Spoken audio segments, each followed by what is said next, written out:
Do you look forward to aging? You know, I never gave it much thought until I was literally on top of the world. On top of the world. I could see the curvature of the earth from 20,000 feet above sea level. I had just climbed the last 5,000 feet, was nothing more than a headlamp throughout the night in order to arrive at the summit at sunrise. I was exhausted, out of breath, but smiling from ear to ear. You see, I had coordinated a volunteer trip for some of my students and their parents to build a much-needed school in Tanzania at the base of Mount Kilimanjaro. The plan was to then ascend Mount Kilimanjaro slowly so we could acclimatize to the altitude. I was by far the oldest on this trek, approaching the age of 60. My students were between the ages of 15 and 17, and their parents were probably between the ages of 35 and 45. I made it to the summit. Many of the others didn't. When you descend a peak like Mount Kilimanjaro, you feel a certain euphoria and a clarity that you've never known before. It was at that point that I made the bold decision to end my career as an educational leader. And so a new chapter in my life began. I devoted the next 6 years of my life to not-for-profit work. And I decided that wherever I traveled, I would offset my carbon footprint by volunteering. And that's exactly what I did. I traveled throughout Asia, visited the Kingdom of Bhutan. I was in India, Africa, South America, Central America, and wherever I went, I contributed. But I could never have accomplished as much if I hadn't had my life experience and my longevity mindset. What do I mean by that? Simple. Accepting the fact that our longer lives are the norm rather than the exception. Age gave me an advantage. Now, my friends thought that I was fearless because of these travels and some of the risks I took. But in fact, I was terrified of what was happening to me in my mid-60s. I felt as though I was descending a rabbit hole of despair. My life had always been fulfilling and rewarding, and yet I didn't know what was going on. Merchants started calling me dearie or sweetheart at the checkout counter. I was feeling invisible, irrelevant, and quite confused. Perhaps I was confused because I had recently read a report put out by the World Health Organization on a global report on ageism, actually. In it, it described that half the world's population is biased against older adults. Ageism, the prejudice or bias based on age. It affects both older and younger. However, it predominantly affects older people. Ageism is a scourge on humanity. It's insidious. It's pervasive. It's socially acceptable. Unfortunately, it's unchallenged and unnoticed. Ageism creeps into our lives, shaping our perceptions, destroying our dreams, limiting our potential, fostering disconnection, and shortening our lives.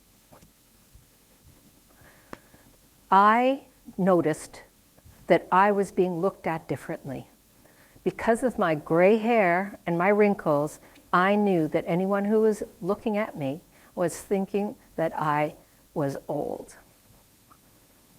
I was in a dark hole until I happened to hear an interview in which I heard the speaker describe exactly the way I was feeling.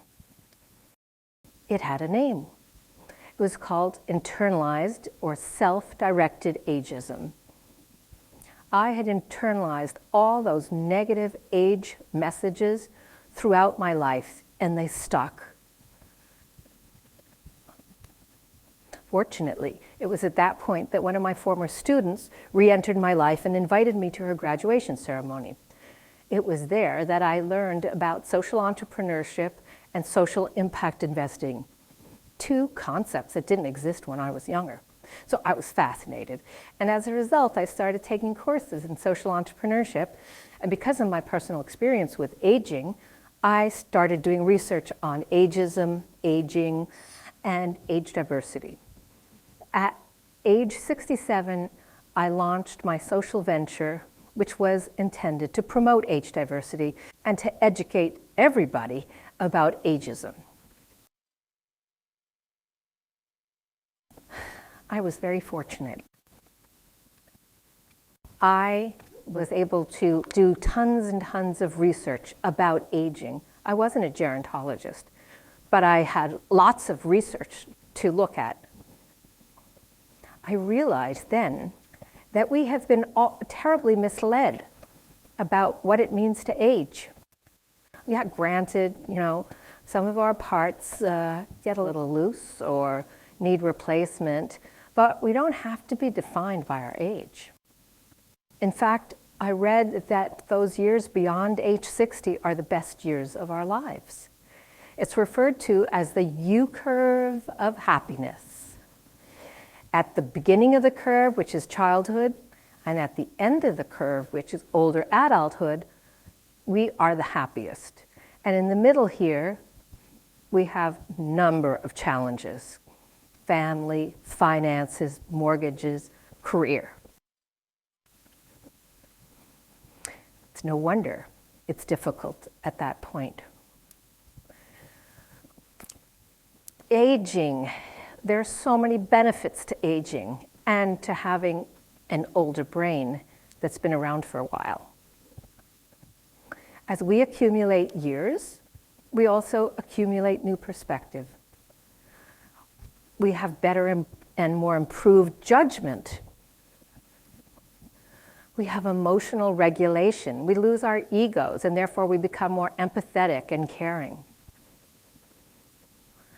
The best, however, is that there is no expiry date on productivity and creativity.